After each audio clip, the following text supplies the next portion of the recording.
Conte des sages d'Afrique, Amadou Hampâté-Bâ, Djina Nabara, le génie paralytique. Conte Marca. Dans les temps anciens, vivait un roi très puissant dans le plus agréable des royaumes. Le pays regorgeait de toutes les richesses possibles, les gens y coulaient des jours paisibles. Le roi était à ce point heureux qu'il en vint à oublier la mort et à ne plus savoir ce que signifie le mot malheur. Comment, se demandait-il en son fort intérieur, un homme peut-il être malheureux?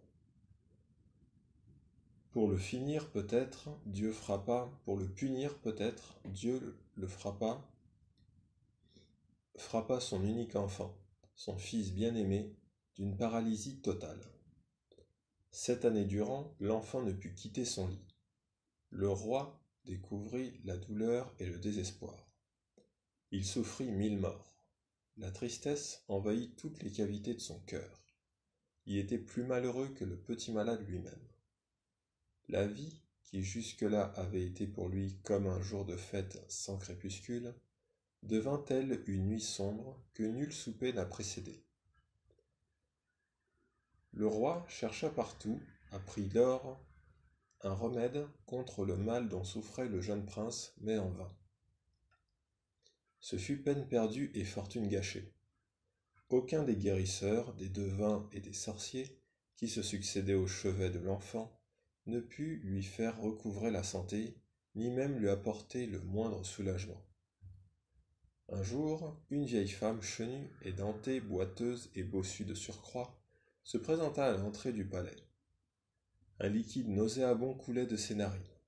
De ses yeux fripés suintaient des larmes chaudes. Elle demanda à voir le roi. Le garde la renvoya sans ménagement. Elle poussa alors un cri si perçant que la terre en trembla. Le roi, tout surpris, sortit de ses appartements. Qui avait donc poussé ce cri épouvantable? On lui présenta la vieille chenue. « Pourquoi as-tu crié si fort, ma bonne vieille ?» demanda-t-il. « Je suis venu, ô grand roi, t'apporter une information qui fera cesser tes larmes, mais on m'a fermé ta porte. C'est pourquoi j'ai crié. » « Parle vite, ma bonne vieille, je t'écoute comme un élève docile et attentif. » « Voilà, j'ai appris que, depuis des années, tu cherchais un guérisseur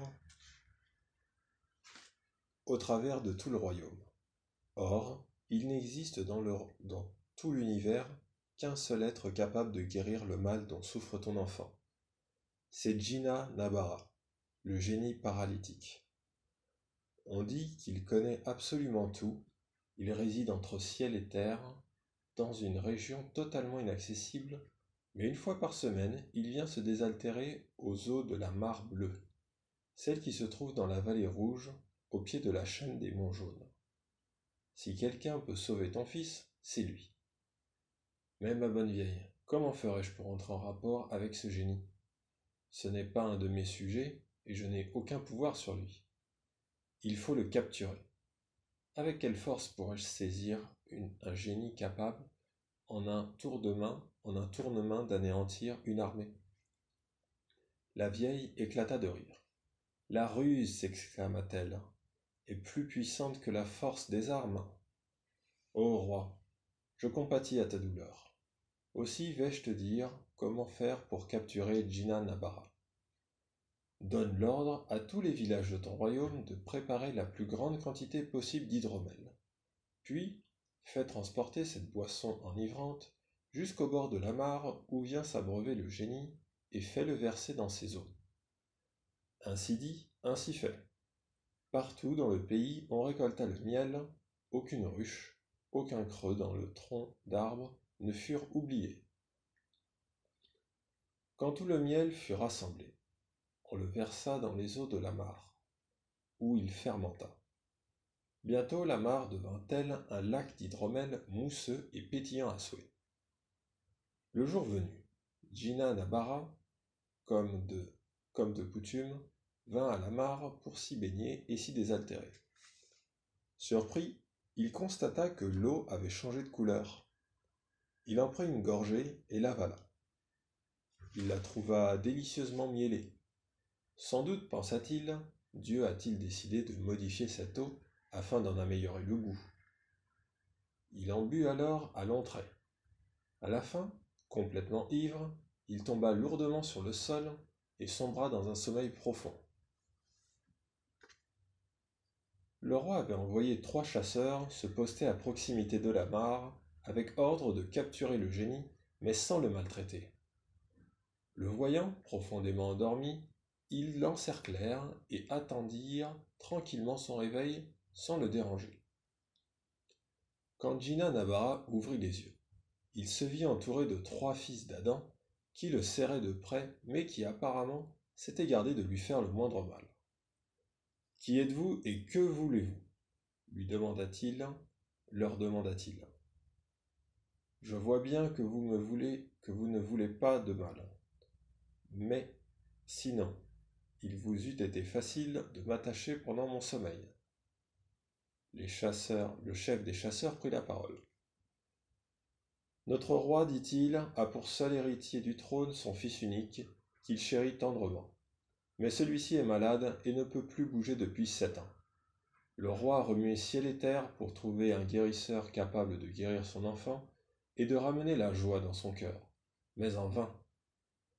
Or, voilà quelques jours, une vieille femme chenue et toute difforme est venue lui parler de toi. Elle lui a dit que tu connaissais tout ce qui peut être connu sur la terre, comme dans les cieux, et que toi seul pouvais guérir ce jeune homme, espoir de tout un peuple. C'est pourquoi nous t'avons enivré afin de pouvoir te parler. Le roi te prie instamment de venir soigner son fils. Il te donnera ce que tu voudras et te restera éternellement reconnaissant. » Jinan Nabara se mit à rire. Puis, docilement, il se leva et suivit les chasseurs sans faire de difficulté. Chemin faisant, ils croisèrent 3 hommes sur leur route. Les 2 premiers étaient chercheurs d'or. Ils étaient en train de demander au troisième, un devin, qui se tenait aussi adossé à un gros arbre, de leur indiquer, grâce à son art, où ils pourraient trouver un bon filon du précieux métal. Jinan Nabara regarda les 3 hommes, il les salua, et ils répondirent. Alors, en s'éloignant, il se mit à rire pour la 2e fois. Enfin, les 4 compagnons arrivèrent sans encombre à la porte du palais. Ils entrèrent dans la cour, puis chez le roi, qui les reçut dans sa chambre à coucher. En franchissant le seuil de la chambre royale, Jinan Nabara éclata de rire pour la 3e fois. Le roi n'y prêta pas attention, tant il était préoccupé par la guérison de son fils bien-aimé, unique rejeton de ses reins paresseux. Il salua Jinan Nabara tout en s'excusant du procédé employé pour l'amener devant lui et que seul pouvait justifier sa profonde douleur. Le génie accepta les excuses du roi, puis il dit « Ô roi, je peux en effet guérir ton fils, et cela plus rapidement que tu ne peux l'imaginer. Mais pas avant que 3 conditions n'aient été remplies par 3 personnes, ton vizir, ta femme préférée, et toi-même. » « Quelles sont ces conditions ?» demanda le roi. « Chacun d'entre vous doit révéler, séance tenante, et sans nulle restriction, une vérité irréfutable qui correspond à un désir intime de son cœur, mais que généralement on n'exprime pas à haute et intelligible voix. Votre sincérité, comme un rayon de lumière, dissipera l'obscurité qui empêche le jeune prince de guérir. » Le roi se tourna vers son vizir. « Ô vizir, la parole est à toi, qui me sers avec tant de dévouement. » Le vizir, gêné, tourna son regard vers la droite, puis vers la gauche. Finalement, il baissa la tête, sans répondre. « N'aie pas peur, reprit le roi. Relève la tête et exprime sincèrement ce que tu désires et que tu n'as jamais osé dire à haute voix. » Le vizir hésita encore. Le roi insista. « Je te donne ma parole d'homme, que quelle que soit l'extravagance du désir que tu révéleras, il ne t'en coûtera aucune disgrâce et nulle rancœur de ma part. » Le vizir releva la tête et dit « Ô roi magnanime, à qui je dois tout, hormis la vie que j'ai reçue de Dieu, par l'entremise de mes 2 engendreurs, je suis prêt à donner ma vie pour sauver celle de ton fils. car tu m'as placé au second rang de ton royaume. J'ai préséance et autorité sur tout, à l'exception de ta seule personne. Tu entérines toutes mes décisions, et je peux même dire que parfois, c'est moi qui rapporte les tiennes. Eh bien, malgré tout cela, dans le secret de mon cœur, je préférerais être à ta place et te voir à la mienne. Voilà, j'ai dit la vérité. Le rêve de tout second, c'est de devenir un jour le premier. Gina Navarra se pencha et lui tapa dans la main. « Tu as dit vrai, s'exclama-t-il. C'est bien là une vérité qui se pense tout bas, mais ne s'exprime pas à haute voix. C'était au tour de l'épouse du roi de parler. Elle dit « Certes, mon mari est un grand homme, un grand roi, et je suis son épouse préférée. Il est riche et généreux. Il me comble de toutes sortes de biens, or, argent, pierres précieuses, riches vêtements, nourriture délicieuse, rien ne me manque. Pourtant, je ne suis pas pleinement heureuse. Dans le domaine de l'amour, je reste sur ma faim. Certes, mon époux âgé de 70 ans me consacre le peu de force qui lui reste, mais cela ne suffit pas à calmer mes ardeurs. À tout l'or et l'argent du monde, mon cœur de 25 ans préférerait un jeune époux vigoureux, fût-il palefrenier ou modeste cultivateur, plutôt qu'un époux fortuné, mais affaibli par l'âge. La femme préférera toujours partager de douces nuits avec un compagnon viril, dût-elle piocher toute la journée avec lui la terre rocailleuse d'un lougan improductif, plutôt que de vivre des journées luxueuses suivies de nuits où nulle étreinte ardente ne vient calmer son corps et apaiser son âme. Gina Navarra s'exclama. Nulle vérité ne saurait être plus éclatante. Tu es réellement la plus sincère des femmes de ton temps. Se tournant vers le roi lui-même, il lui dit « Roi, ton vizir et ton épouse ont été véridiques.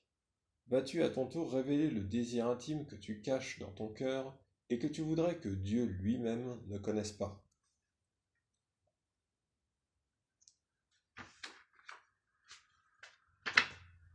Certes, oui, déclara le roi.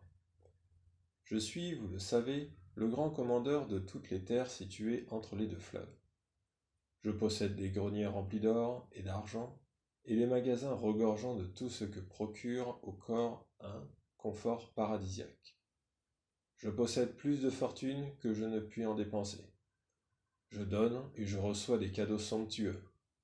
Eh bien, malgré tout cela, la chose qui me plaît le plus au monde, c'est de voir quelqu'un, fût-ce un misérable, avancer la main vers moi et dire « Tiens, voici un cadeau pour toi. » Et ce qui me déplaît et me contrarie le plus, c'est de voir quelqu'un tendre la main pour me dire « Donne-moi quelque chose. » Tu as dit vrai, approuva Gina Navarra.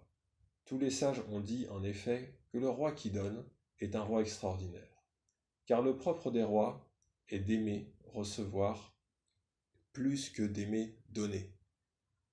Et il ajouta, vous avez tous les trois exprimé courageusement une vérité cachée difficile à dire. Les conditions sont donc remplies et je vais vous dire comment guérir le prince.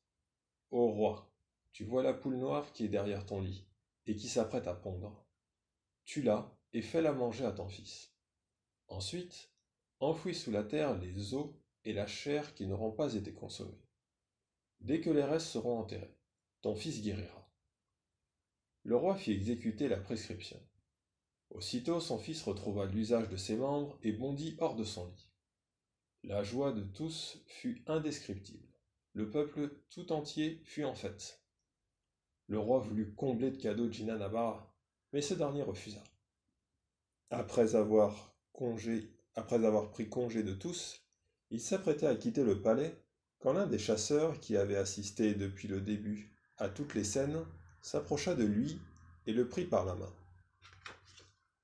« Bon génie plein de science et de sagesse, lui dit-il.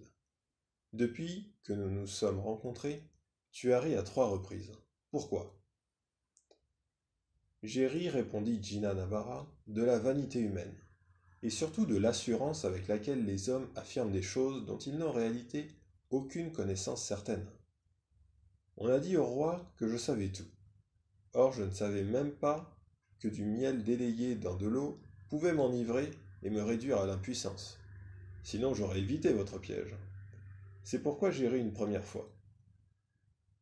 J'ai ri une deuxième fois, car l'homme qui se disait devin et qui cherchait un filon d'or était assis sous un arbre dont les racines plongeaient dans la plus vaste des mines d'or qui existent actuellement au sein de la terre.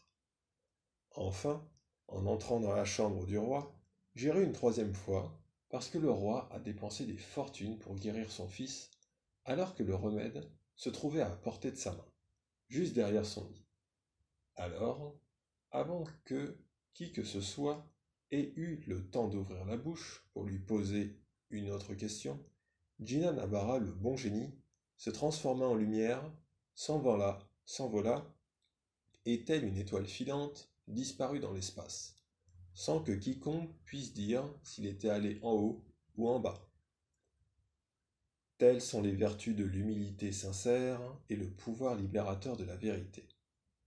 Non seulement Gina Nabara ne se laisse pas griser par la réputation qui lui est faite, préférant dire la vérité sur lui-même, mais il amène les trois personnages du conte à avouer leurs secrets les plus intimes, libérant par là même leur cœur, condition de la guérison du jeune prince.